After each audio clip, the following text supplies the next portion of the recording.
menjadi sebuah cita-cita yang kita wujudkan di dalam pelaksanaannya. Nah, ini Tridharma perguruan tinggi ini kita laksanakan dengan mengikuti apa yang sudah dibentuk di dalam pedoman Merdeka Belajar Kampus Merdeka. Nah, melalui pohon-pohon ini, misalnya dari kita mempunyai potensi ada 5 fakultas dan 2 program magister, ya.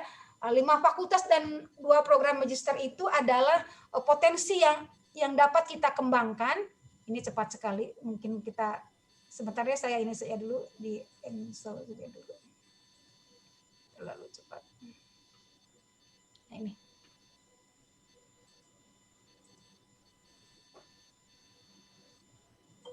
Kalau di slideshow berlari, tidak secepat presentasinya ya. Jadi kita ganti dengan ini saja deh.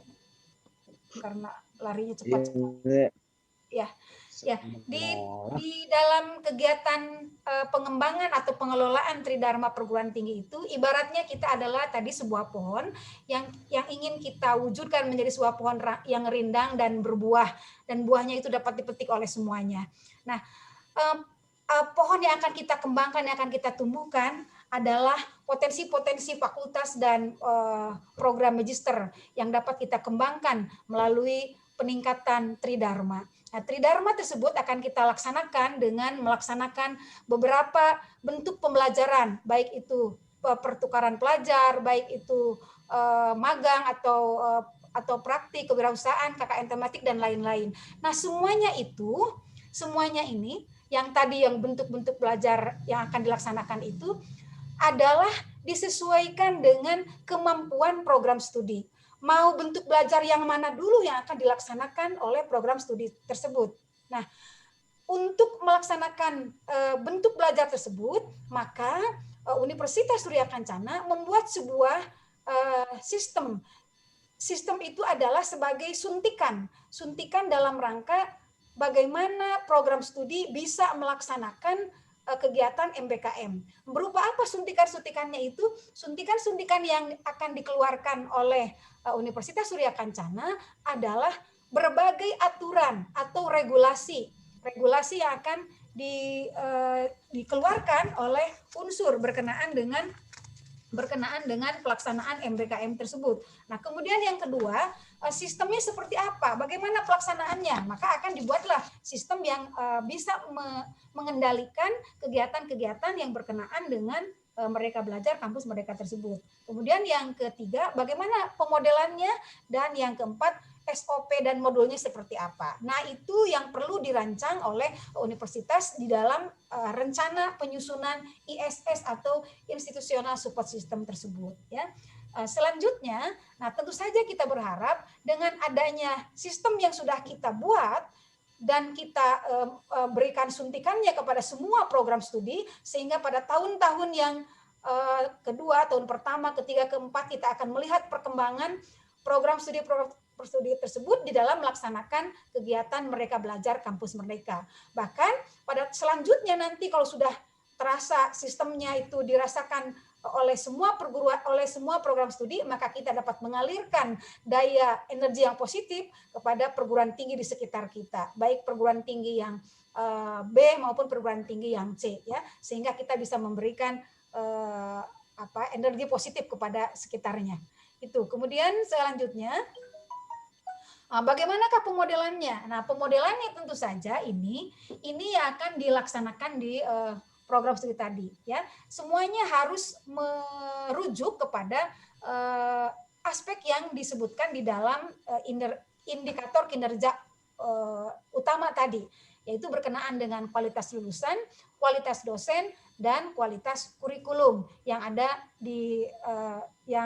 dideskripsikan di dalam 8 aspek tadi, ya, 8 indikator tadi. Nah, bagaimanakah sekarang dengan institusional support-nya? Nah, ini supaya perjalanan pada pelaksanaan MBKM tersebut berjalan dengan baik, maka sistem yang akan dibuat oleh Universitas Surya Kencana adalah berkenaan dengan usaha untuk peningkatan kualitas. Kualitas yang mana? Tentu saja kualitas yang tadi itu, kualitas lulusan, kualitas dosen, dan kualitas pembelajaran atau kurikulum. Nah, yang berkenaan dengan kualitas ini dikaitkan dengan pelaksanaan indikator kinerja utama tadi ya, perguruan tinggi tadi.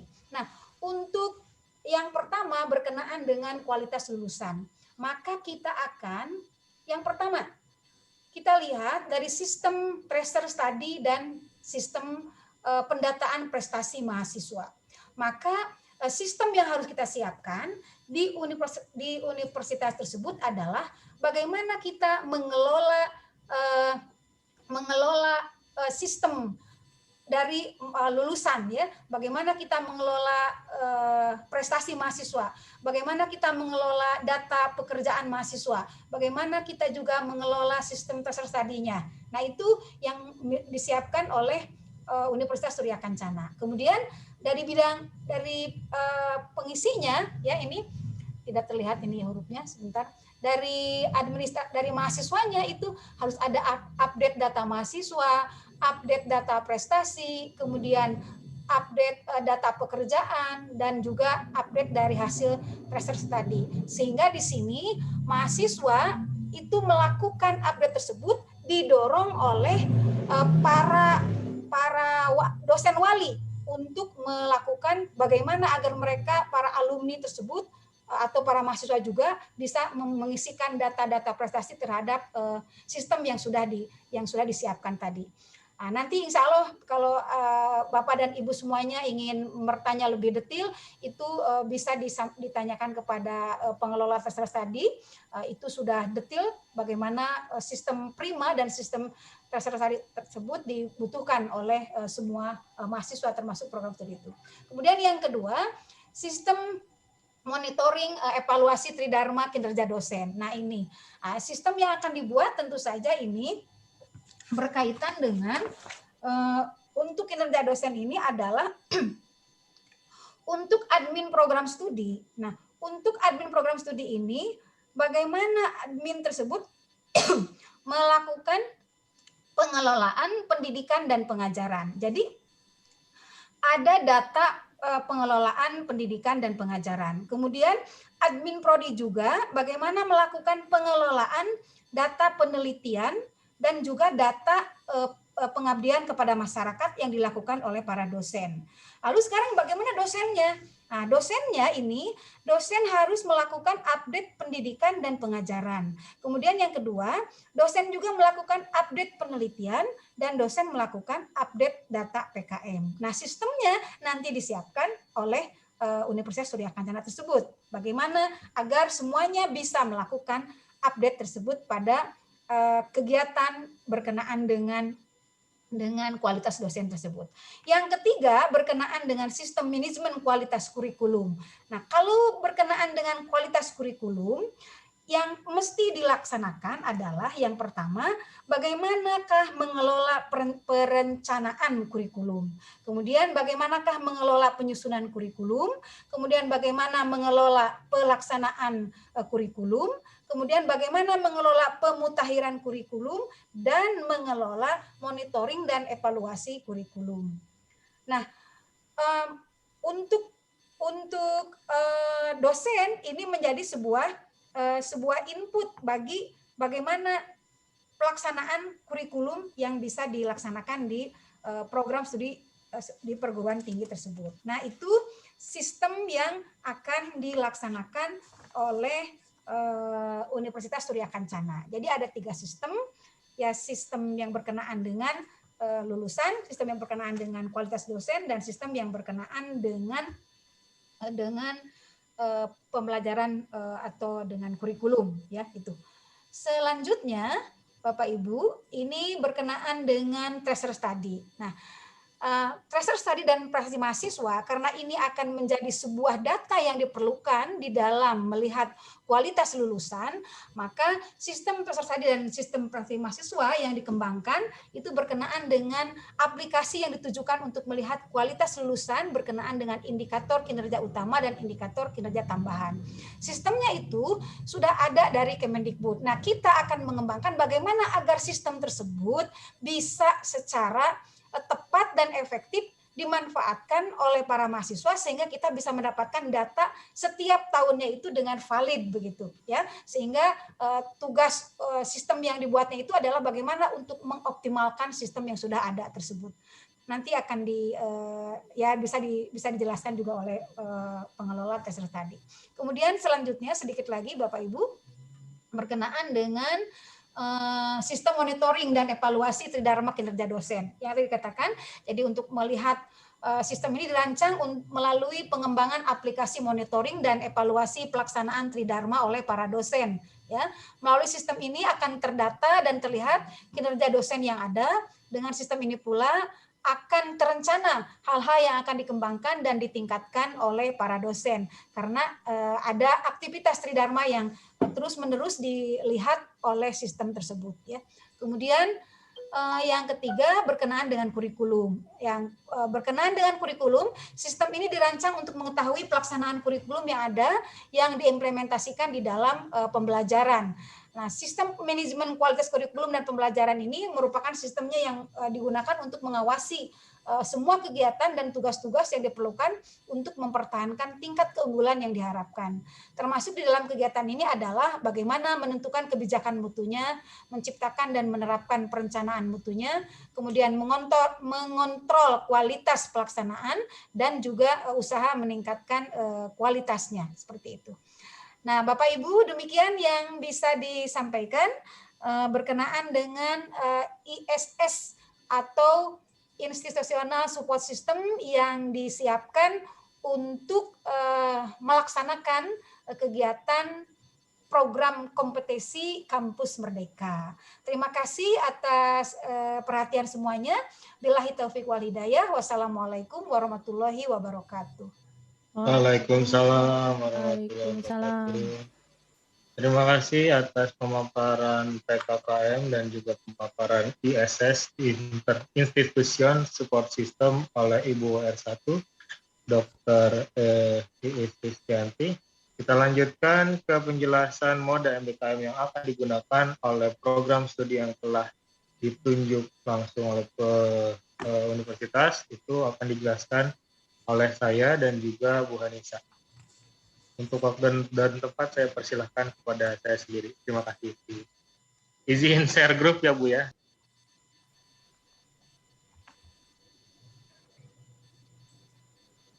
Izin share screen maksud saya.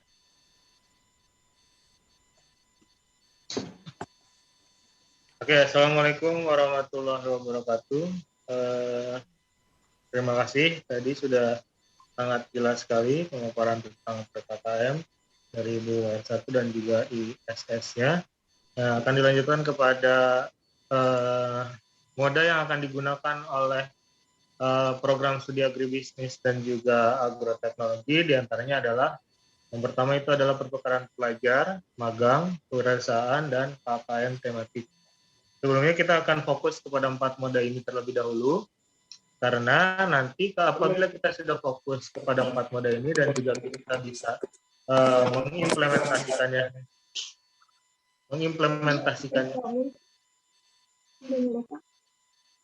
Nggak ada. Oh, nggak ada screen-nya? Ya, nggak ada screen-nya. Kelihatan nggak, Bu? Belum. Nggak, belum. Belum ada. Coba dari bawah. Masih muncul dinding-dindingnya saja. Udah. Belum. Belum ada. Belum ada.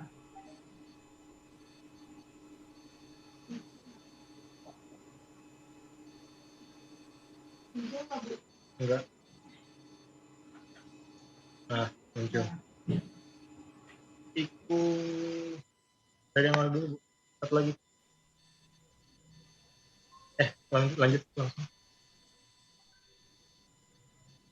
Ya. Ya. Untuk program studi agribisnis dan juga agroteknologi, kami akan fokus di 4 moda terlebih dahulu, yaitu pertukaran pelajar, magang, kewirausahaan, dan juga bina desa atau KKN tematik. Nah, nanti keempat moda yang akan kita fokuskan ini diyakini akan dapat menjadi multiplier effect kepada para yang pertama, untuk tahun pertama mungkin tadi ya, kepada beberapa fakultas terlebih dahulu yang ada di Untur, baru tahun ketiga dan keempat bisa membina universitas lain. Yang pertama adalah lulusan atau profesor study. Sebelumnya itu lulusan S1 yang mendapat pekerjaan sebelum 6 bulan setelah lulus dan sesuai dengan profil lulusan sebesar dan gaji di atas UMR Cianjur itu ada 49%. Untuk lulusan S1 yang melanjutkan S2 hanya 6%. Dan yang ketiga, sebelum itu kegiatan magang dan kewirausahaan melatih jiwa entrepreneur mahasiswa untuk menciptakan wirausaha baru. Nah, inovasi yang akan dilakukan itu diantaranya adalah kurikulumnya memuat tentang capacity building melalui pembangunan soft skill, hard skill, dan based on problem solving. Di mana institusi mengundang praktisi yang memiliki pengalaman dan kompetensi berlatar pendidikan minimal S2. Dan juga kegiatan magang dan kewirausahaan melatih jiwa entrepreneur mahasiswa untuk menciptakan wirausaha yang baru. Nanti setelah ada inovasinya, kita akan memiliki kurikulum MBKM yang minimal 60% lulusan kurang dari 6 bulan mendapatkan pekerjaan sebagai analisis data pertanian ataupun manajer, konsultan, analis data pertanian, dan juga staf peneliti. Di mana pendapatan minimalnya itu sekitar 5 juta per bulan setelah adanya inovasi tersebut. Yang kedua, minimal 20% lulusan prodi itu melanjutkan bidang studi S2 di bidang yang sama dengan lulusan S1-nya. Yaitu yang terakhir juga melalui kurikulum MBKM minimal 10% lulusan prodi kurang dari 6 bulan sudah bisa menjadi wirausahawan. Nah, inovasi pembelajarannya antara lain adalah profil lulusan jadi analis data pertanian dan bisnis pertanian dari mulai tingkat nasional sampai ke internasional. Dan juga tata kelolanya balik lagi kepada ISS atau Institutional Support System, di mana multiplier effect-nya nanti prodi agribisnis dan agrotek dapat menjadi role model dalam implementasi program kompetisi kampus merdeka di prodi yang lain dalam bidang treasure study. Nah, lalu ada feature oriented, itu profil lulusan memiliki kompetensi yang unggul dalam bidang data science. Jadi karena sekarang sudah perkembangan teknologi sudah sangat tinggi, jadi kita akan mengarahkan para mahasiswa juga at least bisa bisa memahami tentang data science. Kalaupun bidangnya agribisnis dan agrotek, kita akan fokuskan kepada data science dalam bidang pertanian. Institusi mampu mencapai visinya dalam mencetak lulusan yang memiliki soft skill, hard skill, dan HOT atau high order thinking skill. Profil lulusan memiliki kapasitas intelektual yang dapat masuk dalam persyaratan S2 yang dapat masuk juga di QS rank 100. QS ini adalah salah satu lembaga yang mensurvei universitas di seluruh negeri, seluruh dunia ya. Di mana nanti profil lulusan pun kita memiliki kapasitas intelektual yang setidaknya bisa masuk ke dalam ranking 100 ini. Tadi dengan cara apa? Dengan caranya mungkin ada soft skill, hard skill, dan juga based on problem solving dalam menciptakan kurikulum yang barunya. Terus feature oriented-nya juga, entrepreneur lulusan memiliki kapasitas yang unggul dan handal.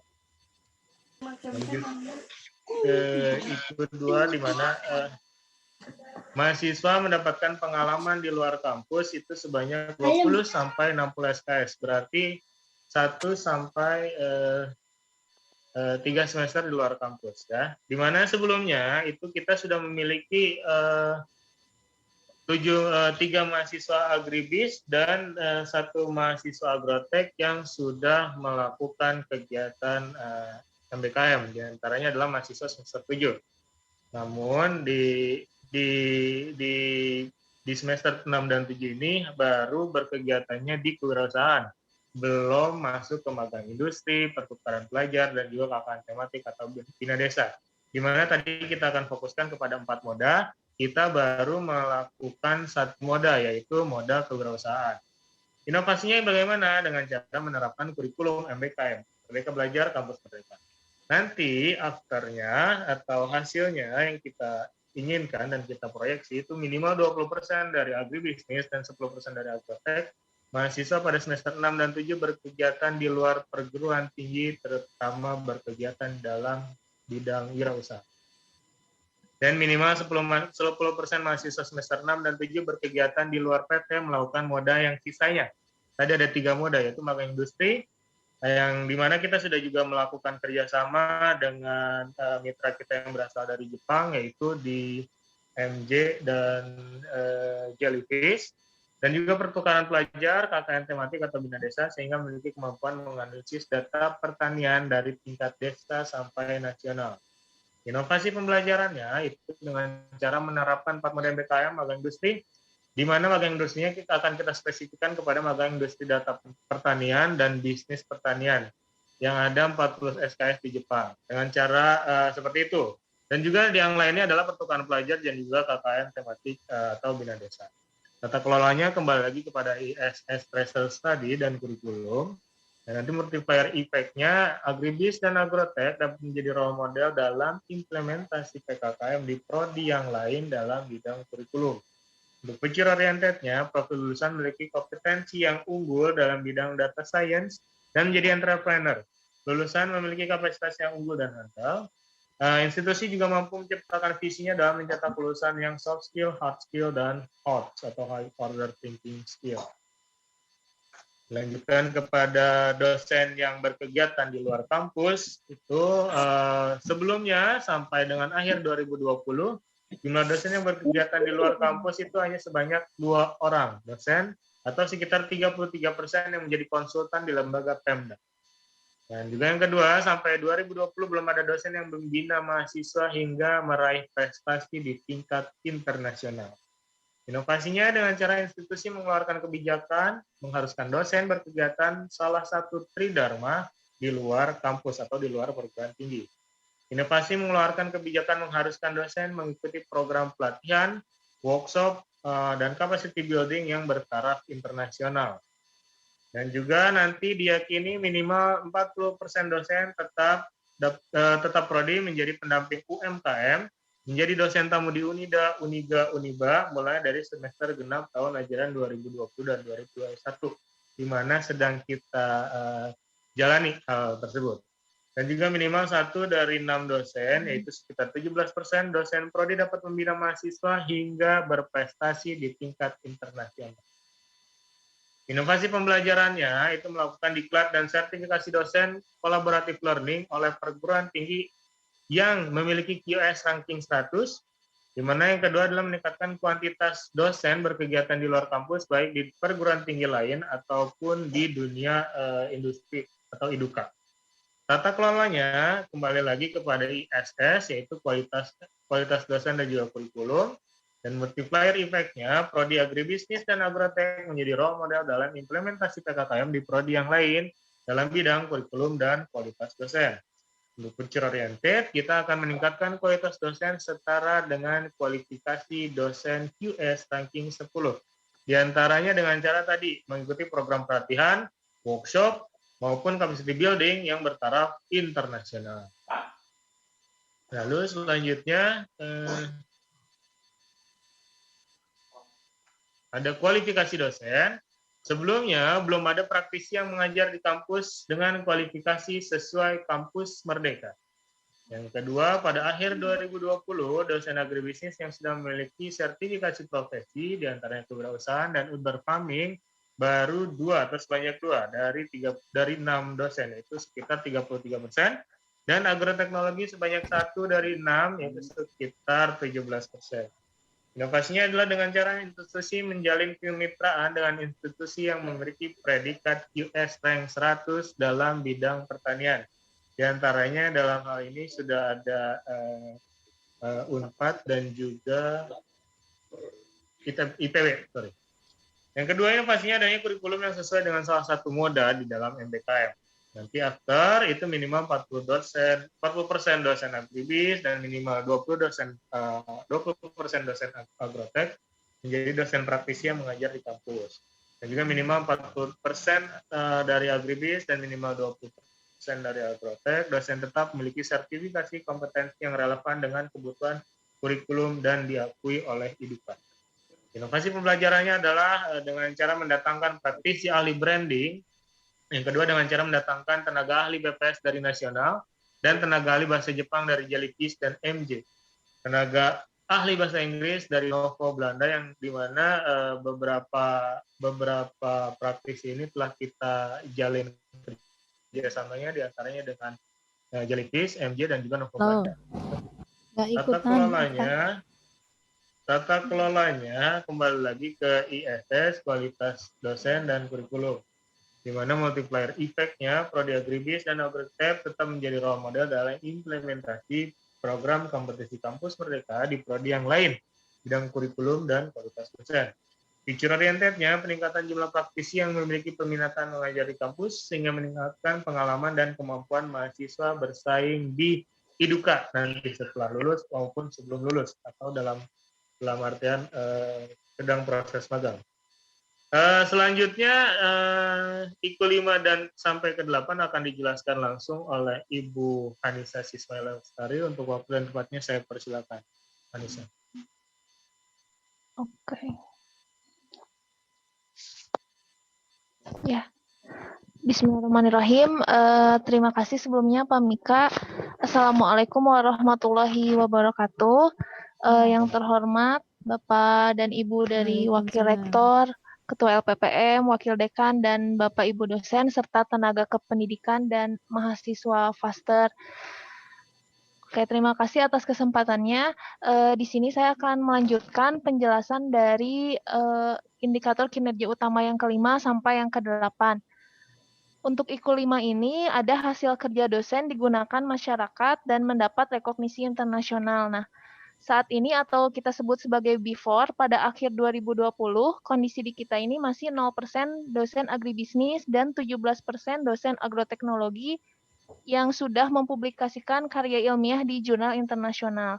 Kemudian, sampai akhir 2020, jumlah penelitian dosen yang dapat dimanfaatkan di masyarakat sebanyak 8% untuk kedua prodi.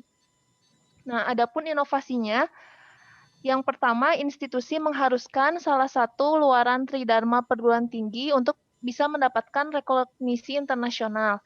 Selanjutnya, institusi juga mengharuskan salah satu luaran tadi ini dapat diimplementasikan atau dimanfaatkan oleh masyarakat sekitar kita. Nah, untuk harapannya inovasi ini bisa membuat ke after atau kita sebut juga bisa dengan goals ya. Jadi tujuannya itu nanti ada minimal 10% dosen tetap prodi agribisnis dan 20% dosen tetap agroteknologi sudah mempublikasikan hasil penelitiannya di jurnal internasional. Dan selanjutnya minimal ada 10% hasil penelitian dosen ini dapat dimanfaatkan di masyarakat kita ya, minimal di Kabupaten Cianjur ini. Oke. Kemudian untuk selanjutnya, inovasi pembelajaran. Yang pertama ada penelitiannya berdasarkan problem based solving, berfokus pada penelitian data bisnis dan pertanian yang berkaitan dengan kampus merdeka, baik dari ranah daerah maupun internasional. Selanjutnya juga, inovasi yang dilakukan meningkatkan kualitas dan kuantitas UMKM bidang pertanian. Kemudian untuk tata kelola nanti ada ISS kualitas dosen.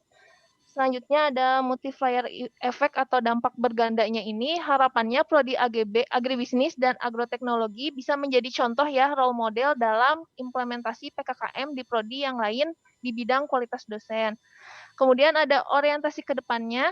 Peningkatan kualitas dosen ini setara dengan kualifikasi dosen yang ada di perguruan tinggi yang masuk ke QS rank 100 ini.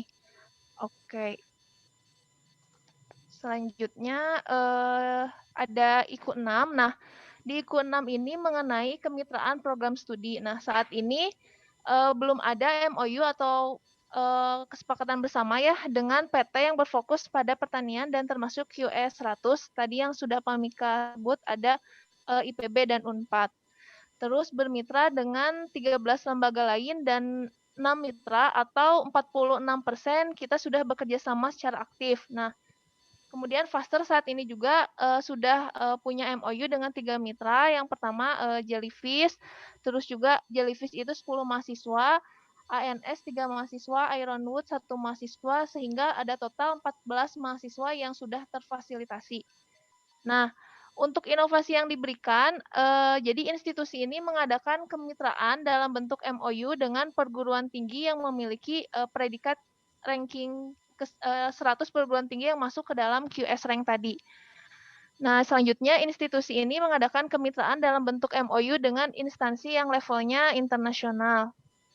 Nah, dari inovasi ini diharapkan nanti kita bisa memiliki MOU dengan minimal 1 perguruan tinggi yang berfokus pada pertanian dan termasuk ke dalam QS, baik IPB ataupun UNPAD, dan MOU dengan mitra Jellyfish, MJ, Novo Belanda, sehingga bisa 100 mahasiswa ini terfasilitasi. Nah, masuk ke inovasi pembelajaran. Inovasi yang dilakukan ini adanya penyesuaian kurikulum, collaborative learning, dan problem-based learning. Nah, selanjutnya untuk tata kelola nanti masuk ke dalam ISS Tracer Study, kurikulum, dan kualitas dosen. Nah, seperti IKU yang lainnya bahwa multiplier effect ini diharapkan Prodi AGB dan AGT ini bisa menjadi contoh dalam implementasi PKKM di Prodi yang lain di bidang Tracer Study, kurikulum, dan kualitas dosen. Kemudian, future oriented-nya meningkatkan minat kerjasama kemitraan dalam mendukung implementasi kampus merdeka. Oke, selanjutnya kita masuk ke IKU 7, yaitu pembelajaran kolaboratif. Untuk before-nya, belum ada kurikulum yang berbasis pembelajaran kolaboratif. Selanjutnya, belum ada juga mata kuliah yang berbasis proyek pada pembelajarannya evaluasi baik di UTS dan UAS. Selanjutnya ada inovasi. Nah, inovasinya ini penerapan kurikulum berbasis proyek kolaboratif dengan mitra, dan di afternya harapan kita ke depan minimal ada 30% mata kuliah berbasis proyek kolaboratif dalam pembelajarannya. Contohnya pembelajaran ini misalnya meningkatkan kualitas atau kuantitas BUMDes Cianjur dengan case metodenya ini nanti dievaluasi apakah dievaluasinya di UTS ataupun di UAS. Nah, selanjutnya minimal 10% mata kuliah berbasis proyek pada pembelajaran dengan sama evaluasinya baik UTS ataupun UAS. Oke, selanjutnya inovasinya penyesuaian kurikulum, collaborative learning, dan problem-based learning. Untuk tata kelolanya masuk ke ISS, kurikulum, dan kualitas dosen. Selanjutnya, multiplier effect. Nah, jadi sama ya harapannya menjadi role model dalam implementasi PKKM di prodi yang lain, khususnya di bidang kurikulum dan kualitas dosen. Oke, selanjutnya future oriented-nya semua 8 moda MBKM tadi bisa dilakukan secara berkelanjutan. Oke, ini IKU yang terakhir, IKU ke-8, program studi berstandar internasional. Nah, saat ini kondisinya belum ada program studi yang sudah terakreditasi internasional. Yang kedua, belum ada staf agribisnis maupun agroteknologi yang sudah memiliki sertifikat yang diakui internasional. Nah, adapun inovasinya ya atau cara untuk mencapai after, ada yang pertama sosialisasi, persiapan, dan penyusunan dokumen pendukung akreditasi internasional. Dan institusi juga melakukan kegiatan capacity building pada staf prodi dalam bidang IT ya. Oke, kemudian setelah inovasi ini dilakukan, harapannya nanti sudah ada persiapan akreditasi internasional untuk setiap program studi, dan prodi juga bisa memfasilitasi minimal dengan presentase 10% stafnya bisa mendapatkan sertifikasi COVID 5. Kemudian untuk inovasinya, tahun 2021 persiapan, masuk ke 2022 pembuatan dokumen, dan melakukan sertifikasi internasional di tahun 2023. Untuk tata kelolanya, ini masuk ke ISS, Tracer Study, kurikulum, dan kualitas dosen. Selanjutnya, multiplier effect, di mana prodi agribisnis dan agroteknologi ini bisa menjadi role model dalam implementasi PKKM di prodi, khususnya bidang treasure study, kurikulum, dan kualitas dosen. Selanjutnya, untuk orientasi ke depannya, jadi program studi ini sudah harapannya gitu ya, sudah terakreditasi internasional, contohnya seperti Accreditation Board for Engineering and Technology, dan staf dari setiap program studi juga sudah memiliki sertifikat internasional, tadi sempat disinggung COVID 5, yaitu sertifikasi mengenai Control Objective for Information and Related Technology. Mungkin pemaparan dari saya sekian. Terima kasih atas perhatiannya. Wassalamualaikum warahmatullahi wabarakatuh. Waalaikumsalam warahmatullahi wabarakatuh. Terima kasih Bu Anissa.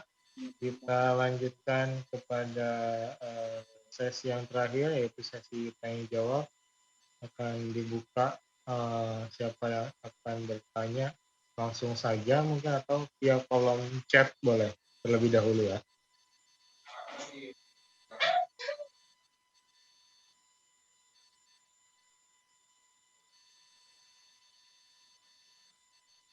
Atau sudah sangat cukup paham ini adik-adik dari mahasiswa.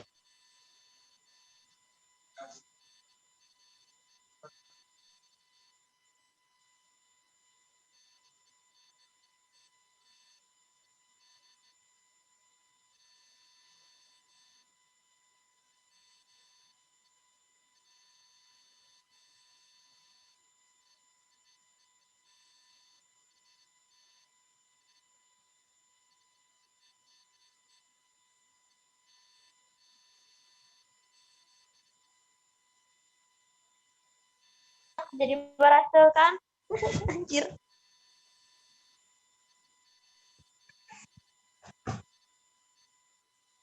Bu Rini mau bertanya, Bu Rini? Iya, Masih Pak dingin. Mika, boleh? Boleh, Bu.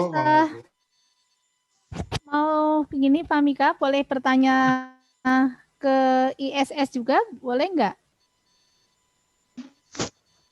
ISS, Bu WR1, Ibu Dr. Iis.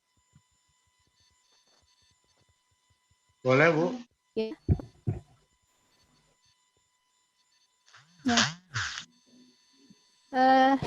Boleh sekarang, Pak Mika? Boleh, lanjut aja, Bu. Ya, makasih Pak Mika. Hapunten Ibu WR1. Ya, mangga Bu. Boleh saya bertanya? Ibu, mungkin ini Bu, kami ingin dijelaskan atau lebih diberi pemahaman Bu mengenai kaitan antara komitmen perguruan tinggi Bu dalam mewujudkan tercapainya 8 IKU ya Bu melalui program PKKM ini Bu. Jadi tadi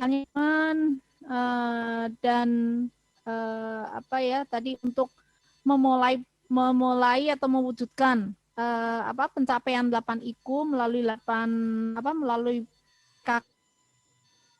PKKM nantinya Bu untuk keberlanjutannya Bu. Itu Pak Mika. Baik, terima kasih Bu Reni. Ibu Punten, Ibu WR1, Bu Dr. Iis, bisa langsung dijawab mungkin ya Bu ya. Ya, baik. Bagaimana komitmen perguruan tinggi di dalam rangka merespon pelaksanaan MBKM? Nah, tadi sudah dipaparkan bahwa ketika kebijakan itu dilahirkan atau diturunkan oleh Kemendikbud, maka unsur dengan respon dengan cepat untuk mengikuti kebutuhan dan tuntutan. Apalagi ini sesuai dengan visi dan misi yang sudah disampaikan tadi. Nah, bagaimana wujudnya untuk merealisasikan hal itu? Maka dibentuklah tim untuk mengembangkan pedoman kurikulum ya. Maka setelah dibuat pedoman pengembangan kurikulum MBKM, kemudian juga selanjutnya diturunkan regulasi-regulasi yang berkenaan dengan surat keputusan dari rektor berkenaan dengan bagaimana pedoman pelaksanaan MBKM, kemudian bagaimana surat keputusan mengenai implementasi pelaksanaan MBKM tersebut, itu merupakan tahapan-tahapan awal sebagai upaya untuk melaksanakan kegiatan MBKM. Nah, ini menjadi dorongan dan menjadi sebuah kebijakan yang diatur oleh universitas agar program studi melaksanakan kegiatan yang dimaksud sesuai dengan kapasitas dan kemampuan program studi masing-masing. Jadi kita tidak memaksakan program studi untuk ini kerjakan 8 indikator pada semester ini, tidak. Tetapi semuanya diserahkan kepada program studi sesuai dengan kemampuannya. Mau pada bentuk belajar mana dulu yang mau dilaksanakan di bagian semester awal atau semester selanjutnya itu, ya, sehingga di dalam pernyataan surat keputusan tersebut ada menetapkan bahwa di dalam pelaksanaannya disesuaikan dengan kemampuan program studi. Nah, itu mengenai regulasi atau dasar hukumnya yang kita turunkan dari kebijakan universitas. Selanjutnya di dalam rangka pelaksanaan pencapaiannya, maka universitas membuat sebuah sistem tata kelola yang berkenaan dengan bagaimana caranya agar kita memiliki sistem yang bisa melihat dan membaca rekam jejak tentang kualitas lulusan mahasiswa. Bagaimana agar kita mempunyai sistem yang bisa melihat dan merekam jejak kualitas dosen. Kemudian yang ketiga, bagaimana agar kita mempunyai sistem yang bisa melihat dan merekam jejak pembelajaran atau kurikulum yang terdapat di Universitas Surya Kencana. Nah, melalui 3 aspek itu, maka sistem-sistem yang dibuat oleh kita adalah seperti yang tadi saya jelaskan dalam peta atau dalam slide yang tadi disampaikan. Nah, pada bidang yang pertama mengenai kualitas lulusan, misalnya kita mau tidak mau senantiasa merujuk pada indikator yang sudah ditetapkan oleh Kemendikbud, sehingga mau tidak mau kita harus mengumpulkan selalu dan mengelola selalu data mengenai mahasiswa. Bagaimana agar kita mempunyai sistem yang bisa melakukan secara kontinu untuk mengupdate data mahasiswa.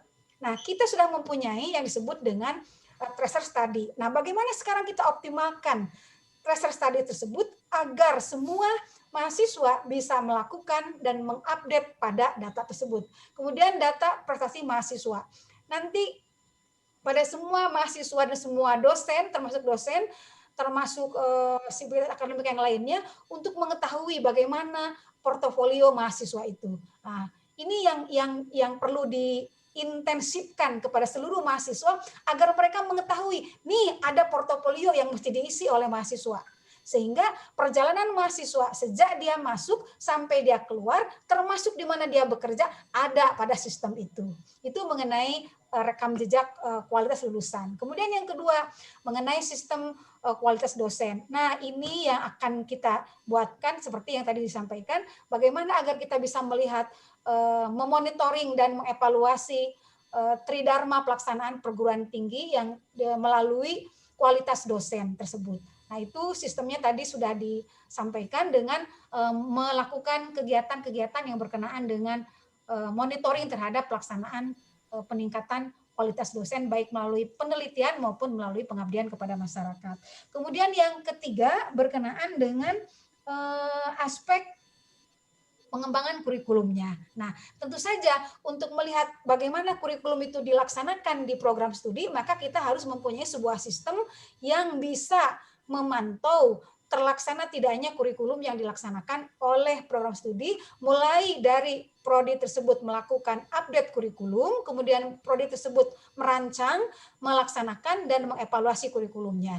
Nah, sistem yang akan dibuat tentu kita tidak bisa melepaskan diri dari sistem penjaminan mutu yang nanti akan dikaitkan di dalam pelaksanaan melihat keberlangsungan pelaksanaan kualitas kurikulum tersebut. Jadi begitu Ibu Haji, Ibu WD1 ya, mengenai sistem yang akan dibuat. Kita berharap nanti tentu saja kita tidak membuatnya tidak sendiri, tapi adalah bersama-sama. Jadi nanti seluruh yang berkaitan dengan bagaimana pembuatan sistem tersebut, maka kita akan undang, akan kita lokakaryakan, akan kita undang, sehingga sistem itu betul-betul bisa diterapkan, bukan hanya dijadikan sebuah pajangan, tetapi bisa diterapkan sesuai dengan kondisi yang terdapat di unsur begitu. Dan untuk memahaminya itu, maka kita perlu bersama-sama membicarakan sistem yang tepat, yang cocok sesuai dengan yang ada di kita itu ya, berkenaan dengan sistem tersebut. Barangkali begitu Bu Haji.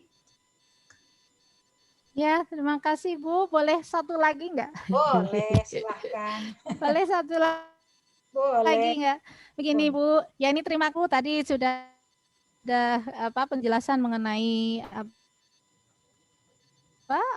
siap perguruan tinggi dan wujud komitmen untuk keberlangsungan pelaksanaan atau implementasi MBKM ini ya Bu ya. Nah Bu, ini untuk dalam kaitannya dengan program kompetisi kampus merdeka ini atau PKKM, Ibu tadi juga jelaskan bahwa semua sistem itu nanti akan disosialisasikan dan diterapkan ke seluruh prodi begitu ya Bu. Betul. Nah berarti ini juga dari pihak universitas juga melihat bahwa semua prodi yang ada di unsur itu memiliki potensi untuk mencapai itu semua ya Bu ya. Nah tapi untuk sekarang ini Bu, PKKM sekarang ini kan prodi terlebih dahulu ya Bu, yang agrotek sama agribisnis gitu ya Bu. Kami kalau hanya saya kebetulan kan juga berasal dari prodi berasal dari fakultas yang prodinya diusulkan.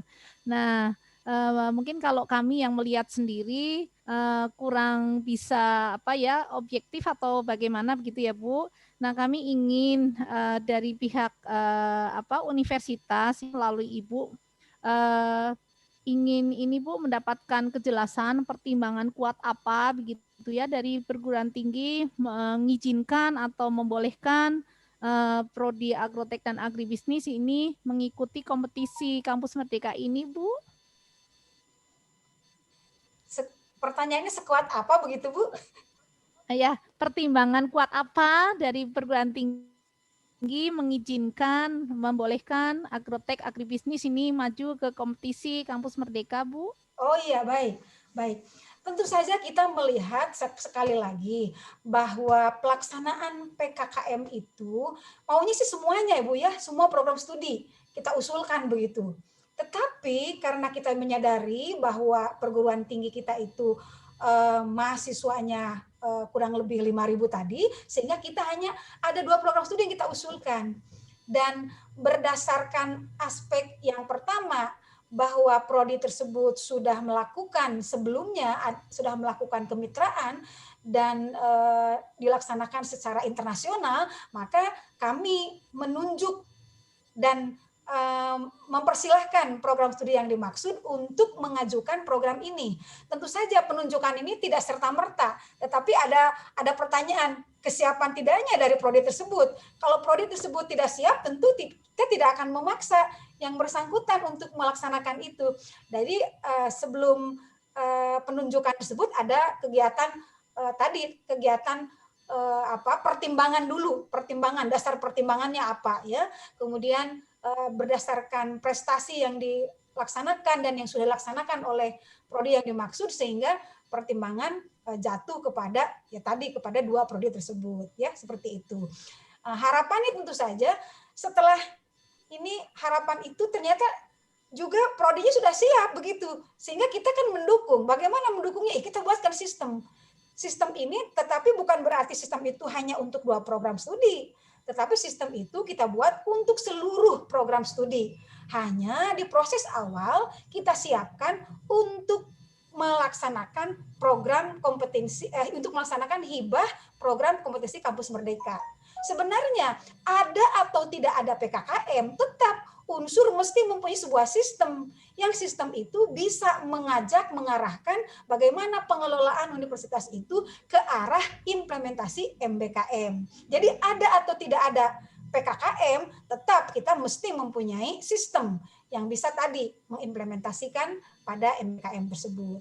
Nah, untuk tahapan-tahapan awal, ya tentu saja kita laksanakan pada program studi yang sudah ditunjuk. Yang nanti bisa diharapkan prodi yang dimaksud yang sudah mengembangkan PKKM itu bisa menularkan kepada prodi-prodi sekitarnya. Bahkan tidak hanya pada prodi yang ada di unsur, tapi juga pada perguruan tinggi yang ada di unsur itu. Itu harapannya ya Bu ya. Jadi demikian mengapa kita memilih prodi yang Ibu bina begitu ya, karena sudah ada pengalaman melakukan kerjasama dengan luar begitu, seperti itu. Terima kasih Bu. Ya, terima kasih Bu. Iya, sama-sama Bu. Ibu, hasil Mika saya kembalikan lagi ke Pak Mika. Iya. Baik, terima kasih Bu Rini dan juga Bu R1, Bu Dr. Iis Sucianti. Sebelum juga terima kasih banyak Bu Dr. Iis, Bu R1 telah menunjuk prodi kami, yaitu diantaranya adalah Agribis dan Agroteknologi. Ini ada pertanyaan dari mahasiswa tentang kewirausahaan, katanya bisa dijelaskan kembali tadi. Nah, jadi gini, Fahri mana? Fahri Pratama ya, katanya ada tolong dijelaskan kembali yang kewirausahaan. Tadi intinya seperti ini Fahri, jadi kita sebelumnya di fase ini sudah melaksanakan, di semester 7-nya sudah melaksanakan kegiatan MBKM atau mode MBKM. Salah satunya adalah kewirausahaan. Di antaranya ada 4 mahasiswa, yaitu 3 dari Agribis dan 1 dari Agroteknologi yang sudah melaksanakan kegiatan kewirausahaan. Semuanya karena memang dibina tiap hari oleh para dosen pembimbing lapangan, 2 orang telah membuat 1 produk baru, yaitu produk sambal berbagai macam varian sambal, di antaranya sambal, saya lupa namanya apa ya, cuman setelah mengeluarkan produk baru, yaitu salah satunya adalah sambal. Yang satunya itu bergerak di bidang hidroponik, dan yang satu lagi itu bergerak di bidang pengelolaan bisnis ikan cupang. Ya, dengan cara tadi adanya kurikulum MBKM. Nah, nanti inovasinya adalah menerapkan kurikulum MBKM. Jadi tidak hanya 3 sampai 4 orang di Faster saja yang melakukan kegiatan kurikulum. Makanya kemarin para kaprodi dari Agrotek dan Agribis itu sudah memberikan atau menanyakan kepada pihak mahasiswa mana nih yang paling banyak dipilih dari ke-8 moda tersebut. Jadi nanti setelahnya adalah minimal ada 20% dari agribisnis dan 10% dari agroteknologi. Mahasiswa pada semester 6 dan 7 memiliki kegiatan di luar kampus, terutama dalam bidang kewirausahaan. Begitu ya Fahri ya? Mana Fahri? Ya Pak. Paham ya, jadi ya Fahri ya? Jadi sudah ada, kita sudah bina, keempat-empatnya sudah menghasilkan produk sendiri, dan nanti setelah adanya penerapan kurikulum MBKM, kita nanti inginnya banyak mahasiswa yang sudah memulai kegiatan di luar kampus, diantaranya adalah kegiatan kewirausahaan. Baik, itu jawaban saya cukup jelas ya Fahri ya? Iya Pak, jelas. Oke. Mau bertanya lagi Pak? Boleh, Mangga, gimana? Itu untuk seluruh program itu apa harus semua mahasiswa mengikuti atau sebagian saja? Nah, berdasarkan kemarin angket yang dikeluarkan oleh Kaprodi Agribis dan Agrotek, memang banyak yang memilih kegiatan di luar kampus. Cuman tidak menutup kemungkinan apabila ada mahasiswa yang tidak ingin berkegiatan. Karena ini sebenarnya hanya opsi saja, cuman opsi-opsi ini kita sudah buat dan kemas kurikulumnya sedemikian rupa agar tampak menarik bagi mahasiswa. Jadi mahasiswa tidak hanya belajar terus-terusan di kampus. Jadi juga kita menginginkan mahasiswa ini memiliki pengalaman di luar kampus. Di antaranya tadi kita akan fokus di empat moda, pertukaran pelajar, magang, kewirausahaan, dan bina desa gitu. Jadi kalau misalkan ada beberapa mahasiswa yang pengen belajar di kampus, mangga, tidak masalah. Cuman memang kita buat kurikulum sehingga menarik, dan nantinya kita memiliki lulusan itu atau memiliki mahasiswa itu Motornya sudah. lagi di bengkel. Ray, Ada di tolong di mute Ray. Ya, Nanti ke depannya itu kita inginkan mahasiswa setelah lulus pun mereka sudah memiliki at least pengalaman di luar kampus, di antaranya tadi keempat moda tersebut. Gitu Fahri. Paham ya, Fahri? Iya Pak, paham Pak. Terima kasih. Alright. Ada pertanyaan lagi yang lain? Seputar ini? Saya izin mau bertanya, Pak. Boleh, Rey. Tadi lupa di-mute kamu. Iya, maaf. Ya, Pak, gimana, Rey? kan tadi dari Prodi kan menawarkan 4 program ya, Pak ya? Ya. Nah, untuk mahasiswa itu milih satu atau boleh rangkap, Pak? Terima kasih. Oke, terima kasih banyak, Rey. Untuk mahasiswa dalam satu semester diusahakan satu moda saja. Jangan rangkap-rangkap, ya. Kalau rangkap-rangkap takutnya kalian yang keteteran. Misalkan, contoh, kalian lagi kegiatan berkewirausahaan, tapi kalian ngambil program pertukaran pelajar. Di mana kalian harus fokus wirausaha sampai goal. Dan saya yakini kemarin 6 semester itu satu semester itu hasil yang dikeluarkan memang sudah cukup bagus, cuman kurang maksimal. Nah, ditakutkan kalau kalian mengambil 2 moda dalam satu semester itu kalian keteteran. Makanya kemarin kita Kapro di Agribis dan Agrotek itu menanyakan kalian mau milih yang mana seperti itu. Ya, Rey, ya. Jadi usahakan fokus di satu moda. Jangan di 2 moda atau 3 moda bahkan. Paham ya, Rey, ya? Baik, Pak. Terima kasih. Oke, terima kasih banyak. Ada lagi yang ingin bertanya?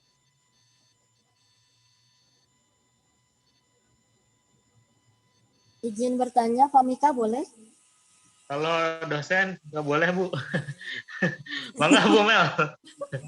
Boleh, Bu Mel, Bangga. Oh ya, terima kasih atas kesempatannya. Tadi sudah dipaparkan sudah cukup jelas ya oleh Ibu WR1, kemudian Pak Mika dan Bu Anissa terkait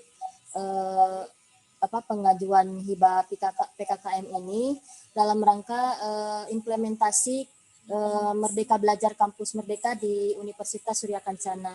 Dan alhamdulillah pihak unsur ini menyambut dengan baik untuk melakukan percepatan-percepatan yang memang kita harus segera melakukan terkait dengan menyesuaikan dengan kebijakan pemerintah seperti itu. Hanya ada yang mau saya tanyakan, terutama mungkin ini di pihak Prodi ya yang diusulkan. Itu tadi kan dipaparkan bahwa fokus untuk pemilihan kedua prodi ini salah satunya adalah untuk mencetak lulusan di bidang data science. Nah, yang ingin saya tanyakan, alasan pemilihan kompetensi di bidang data science itu seperti apa, kemudian strateginya seperti apa untuk bisa terukur dan terpantau seluruh aktivitas dalam mencapai IKU yang tadi sudah ditetapkan.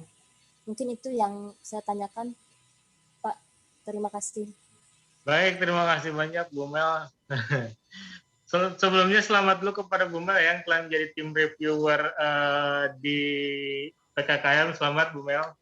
Mudah-mudahan dapat mengembang secara baik, Bu. Amin. Terima kasih, Pak Mika. Terima kasih semua. Ya, Bu Mel. Jadi gini, izin menjawab ya Ibu WR1, Bu WD1, Bu WR123 dan juga Ketua Pasal Unsur. Izin menjawab untuk tadi kenapa kata Bu Mel data science menjadi salah satu tolak ukur yang digunakan oleh program studi Agribis dan Agrotek. Karena kita melihat sekarang kemajuan teknologi ini kan sangat pesat ya Bu ya.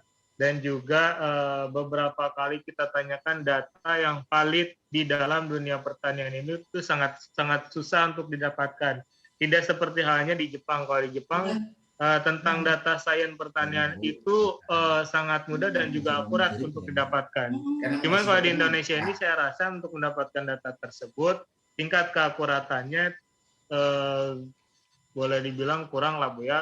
Karena kemarin juga sempat ada pembicaraan dengan pihak BPS, mereka pun dalam masalah data untuk tingkat kemaslahatan penduduk Cianjur aja kadang tidak sesuai dengan apa yang ada di dalam websitenya. Nah, kemajuan teknologi tentunya menjadi salah satu tolak ukur dan salah satu pemikiran kenapa data science yang dipilih. Karena apa? Sekarang segala macamnya computerized. Computerized dalam artian kita harus bisa mengoperasikan komputer. Untuk apa gunanya? Gunanya untuk mengubah data-data yang kita punya untuk menjadi suatu informasi yang dapat dicerna dengan mudah oleh masyarakat luas. Contohnya, karena kita bergerak di bidang agribisnis dan agroteknologi, kita butuh nih data science dalam bidang pertanian tersebut. Jadi mungkin Bu Anissa mau menambahkan tentang data science-nya. Bangga Bu Anissa. Mika, izin menjawab ya Bu Mel. Jadi kalau untuk kenapa data science yang dipilih, karena kan sekarang kita ada di revolusi industri 4.0 juga, di mana memang kebutuhan data itu udah menjadi mungkin bisa disebut kebutuhan utama ya, sudah semakin maju sehingga kita karena prodinya tadi yang menyambung dari Pamika, karena prodinya agribisnis dan agrotek yang fokusnya pada bidang pertanian, maka kita rasa perlu adanya data science untuk mengolah data-data yang ada menjadi informasi yang bisa diakses, khususnya mungkin nanti bisa bermanfaat di bidang pertanian. Nah, terus juga karena pada saat ini juga belum ada yang setahu kami gitu ya, belum ada yang mampu memiliki data science di bidang pertanian, karena banyak yang data-data mungkin bukan di bidang pertanian tapi itu juga kurang mungkin kurang akurat ya atau kurang valid. Jadi maka kita merasa gitu perlu untuk mengambil fokusnya di data science ini, Bu. Itu paling. Bu Mel, apakah sudah puas? Apakah sudah puas, Bu? Ini mungkin ingin ada pertanyaan tambahan, Pak. Mohon maaf. Ini apa? Nah, ini kan tadi salah satunya dengan menjalin kemitraan ya, aktivitas yang dilakukan untuk mencapai itu tadi. Nah, saya ingin tahu tuh jalinan kemitraannya yang sudah dilakukan itu sudah sejauh mana? Kemudian kalau bisa disampaikan mitranya itu dari mana saja yang memang berkaitan dengan tadi kenapa memilih data science ini? Tuhan. Oh, saya untuk kemitraan memang kita sudah beberapa cabang mitra yang kita MOU-kan ya Bu, alhamdulillah, di antaranya dengan Jellyfish, MJ, terus Ironwood yang memang kita usungkan dan juga kita berikan di dalam program kompetisi Kampus Merdeka ini. Nah, sejauh mana kita telah melaksanakan kerjasama itu kita memang sudah beberapa kali menerbangkan mahasiswa untuk bekerja overseas atau di luar Indonesia. Terus keterkaitannya dengan data science kemungkinan sampai saat ini pun mahasiswa-mahasiswa yang datang atau kembali lagi ke Indonesia memang untuk pengalaman mengolah data, pengalaman menimba ilmu dan juga menimba experience di sana itu tidak disandingkan dengan memberikan data yang tepat ke kitanya, ke clusternya. Dengan catatan kemarin tuh masih beberapa mahasiswa sepertinya masih kurang paham dengan adanya data science. Nah, karena tadi adanya kemudahan teknologi, adanya pandemi juga ya, jadi penggunaan teknologi sangat-sangat dibutuhkan sekali di sini. Nah, tadi dicontohkan dengan adanya penerapan data science yang memang sudah kita hubungkan kepada mahasiswa dan juga kepada mitra kita untuk mendapatkan atau memberikan pengetahuan yang akurat dan juga data yang akurat. Nah, di samping itu juga selain sama MJ dan MJ terus Jellyfish dan Ironwood, kita juga sempat menanyakan beberapa hal kepada pihak BPS terkait dengan data-data yang ada di websitenya tersebut. Cuman ketidaksinkronan antara data tersebut menjadikan kita gregetan, kenapa sih hal ini tidak dapat disinkronisasikan gitu. Nah, dengan adanya tadi ya MOU dengan nantinya kalau misalkan kita sudah kita dapat melayangkan kerjasama dengan beberapa pihak terkait dinas-dinas juga, dinas-dinas pertanian mungkin dan lain sebagainya, kita menginginkan nanti anak-anak kita juga dapat memberikan atau misalkan belajar tentang data-data dan bisa memberikan data-data yang akurat, di mana dapat disandingkan dengan kurikulum MBKM yang kita pelajari, dan juga ada beberapa kurikulum yang memang kita butuhkan untuk peningkatan pemahaman mahasiswa tentang data science. Jadi tidak hanya mitra saja Bu yang di sini kita geluti untuk mahasiswa agar mereka nanti bisa memberikan data science yang terbaik. Cuman di kurikulum juga kita perlu cermati beberapa mata kuliah pun harus dikaitkan dengan mata kuliah yang bersinggungan dengan teknologi, agar mahasiswa tidak terlalu istilahnya gaptek lah Bu, kalau misalkan nanti dilepas ketika sudah berada di luar kampus.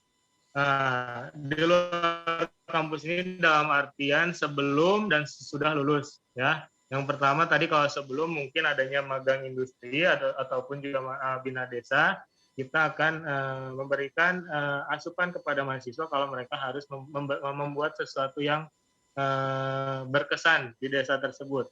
Ya mungkin kita juga untuk sekarang ini akan fokus untuk pemahaman tentang data science kepada mahasiswa terlebih dahulu. Itu mungkin ya Bu Mel. Bu Anissa, ada yang mau ditambahkan mungkin? Mungkin izin menambahkan aja sedikit. Kalau untuk saat ini kan tadi sudah disampaikan juga ya bahwa Faster udah ada MOU dengan seperti yang Pak Mika sampaikan, ada Jellyfish, ANS, Ironwood, dan lain-lainnya Bu. Nah, untuk mitra perguruan tinggi lain atau mitra dunia industri dan lembaga lain itu masih dalam proses untuk adanya MOU atau kerjasama ke depannya gitu. Jadi untuk yang MOU yang sudah ada, kita mencoba terus ya memperbaharui MOU cara-caranya atau memperpanjang MOU yang ada, dan untuk yang belum kita berusaha untuk terus koordinasi sehingga ada MOU yang bisa kita jalankan bersama. Mungkin seperti itu, Bu Mel.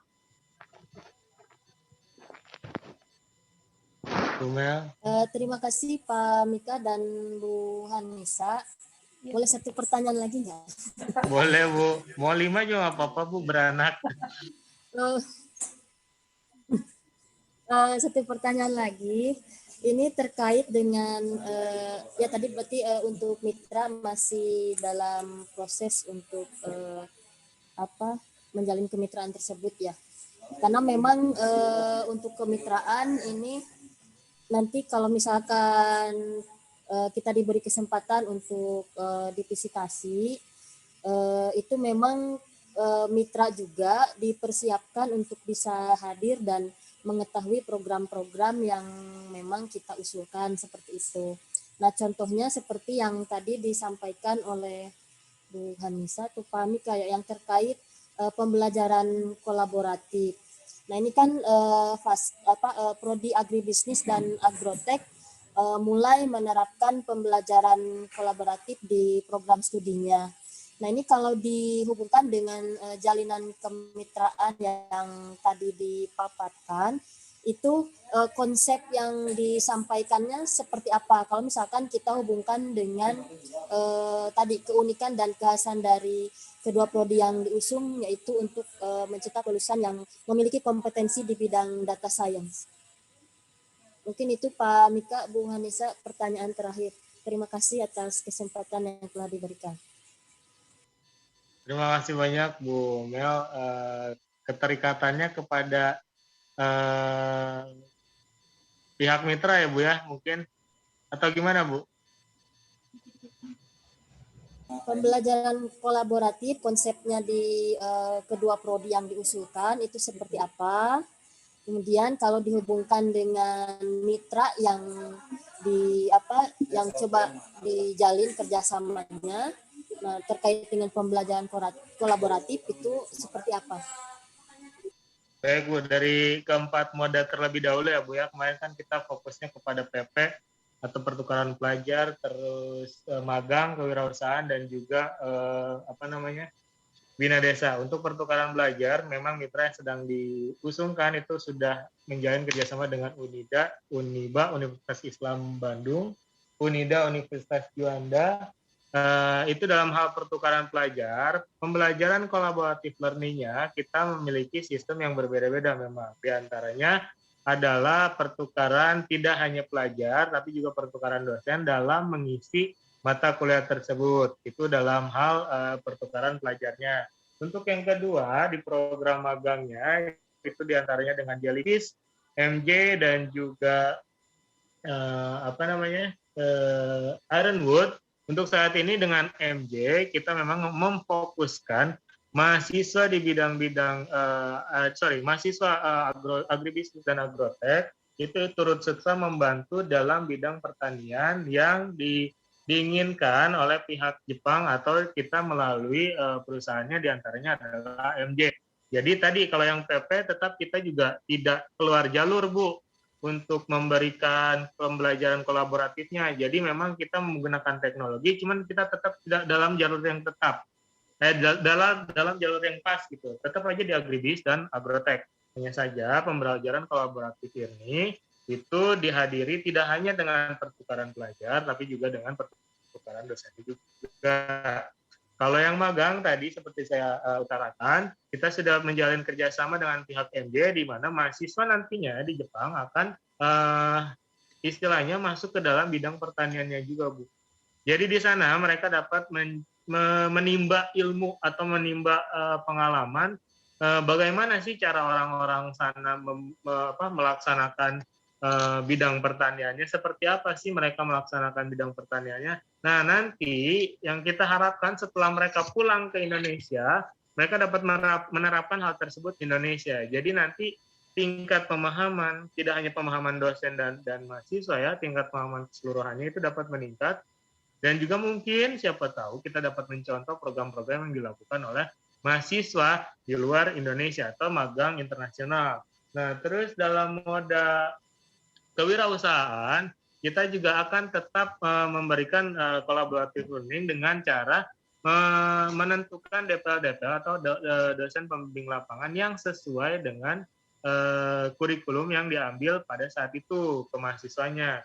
Dan juga masih terfokus kepada bidang agribisnis dan agroteknologi untuk bidang kewirausahaannya. Karena kemarin contohnya itu beberapa mahasiswa buat sambal, buat ikan cupang, dan juga buat sayuran hidroponik, masih sejalan dengan agribisnis dan juga agrotek.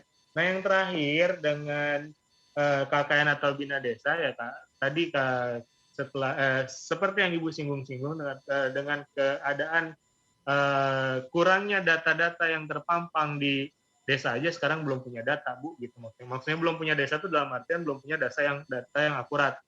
Dan juga tidak ditampilkan secara gamblang kepada masyarakat yang ada di desa tersebut. Nah, nanti kita juga meyakini kalau misalkan kita menerapkan program MBKM tersebut, dengan collaborative learning-nya kita menginginkan data-data yang ada di dalam desa, data pertaniannya itu transparan dan dapat dikelola dan juga dapat dipahami dengan mudah oleh para masyarakat setempat.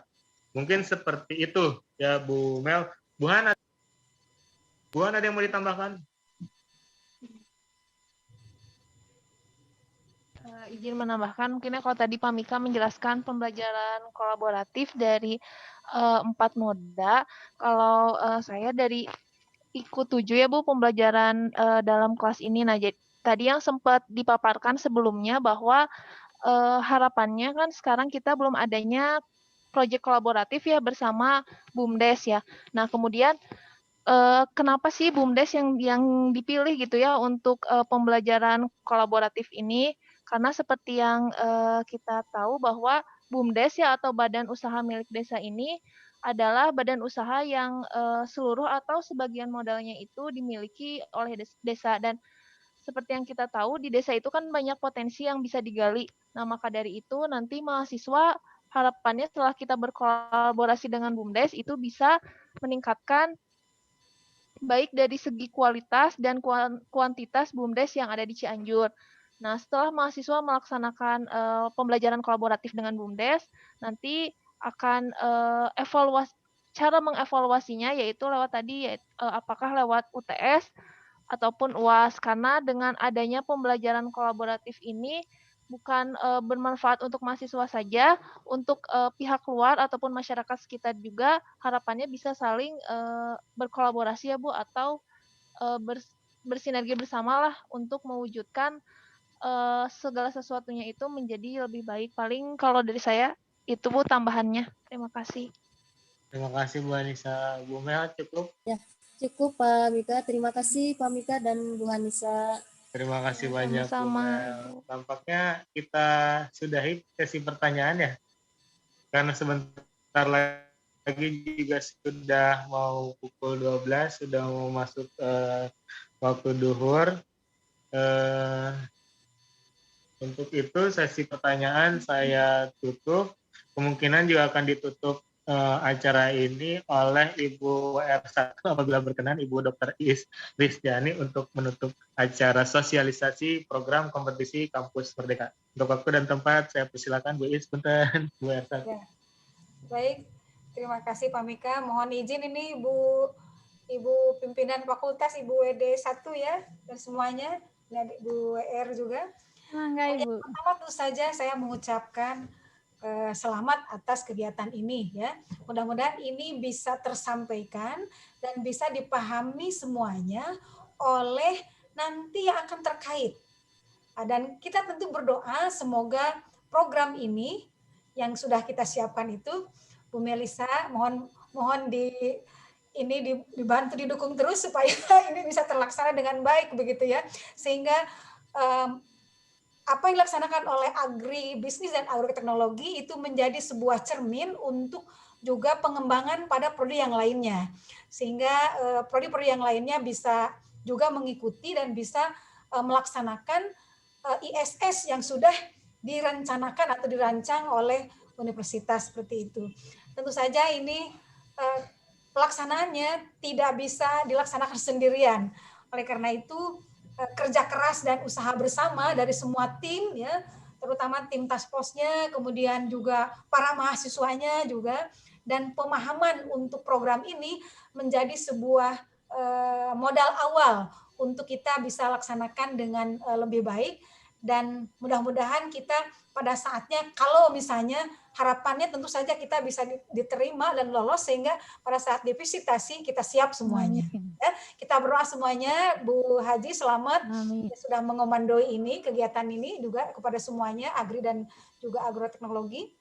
Mudah-mudahan kita semuanya diberikan kemudahan dan kelancaran di dalam pelaksanaannya. Barangkali untuk menutup kegiatan ini, marilah kita berdoa dengan mengucapkan hamdalah bersama-sama. Alhamdulillahirrahmanirrahim. Ya, semoga Allah SWT senantiasa memberikan kemudahan dan kelancaran kepada semua program baik yang sudah kita laksanakan. Ya, terima kasih. Wassalamualaikum warahmatullahi wabarakatuh. Waalaikumsalam warahmatullahi wabarakatuh. Terima kasih Bu Dr. Iis Rizdiani telah menutup acara ini. Dengan itu acara kita tutup. Sebelumnya kita foto bersama mungkin ya Bu ya. Oh, foto. Itu Bu Dokter sudah pilih foto katanya? Iya, harus itu Bu. Sepertinya Bu. Sebentar ya.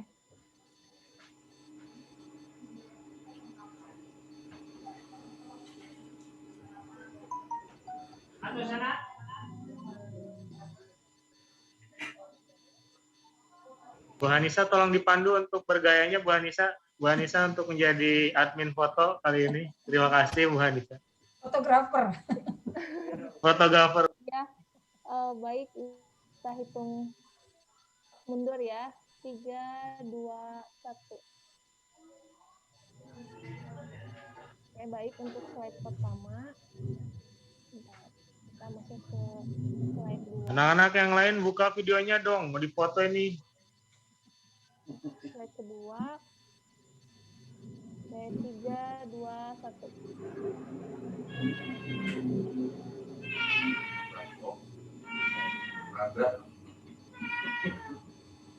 Sudah cukup Bu Anissa? Oke, sudah cukup. Acara pun alhamdulillah sudah beres. Terima kasih banyak untuk Ibu WR1, WR2, WR3, dan juga Ketua KPM Universitas Surya Kencana. Terima kasih kepada Ibu WD1, WD2, dan WD3 untuk Fakultas Sains Serapan.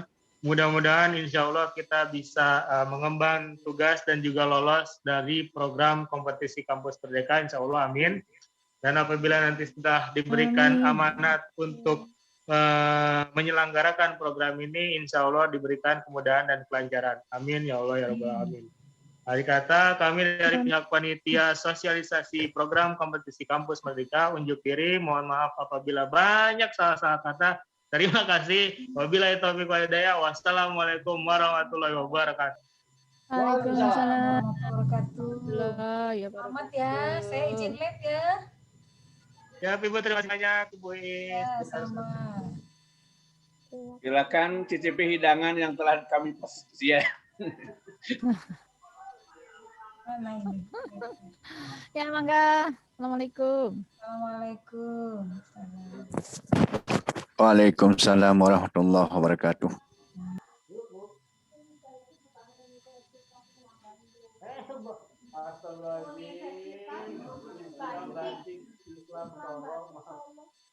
Universitas Islam Batik. Ya, ya. Saya namanya Misbah, mohon maaf. Universitas Islam Batik. Iya, cuman tadi kayaknya kepikirannya bisa ngomong. Oh ya, paling ini dulu. Boleh Oh, bahaya, sekarang boleh ya aku main di balik layar ya? Boleh. Nah, gini. Oh, tadi nanti kalau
Tahun 80-an mau Kapolri SPM. Ya. Oh, lama ya. Habis. Sperma pengawetan. Terus ini kasih sperma pengawetan. Kamu ini antara kasih ngepos gitu.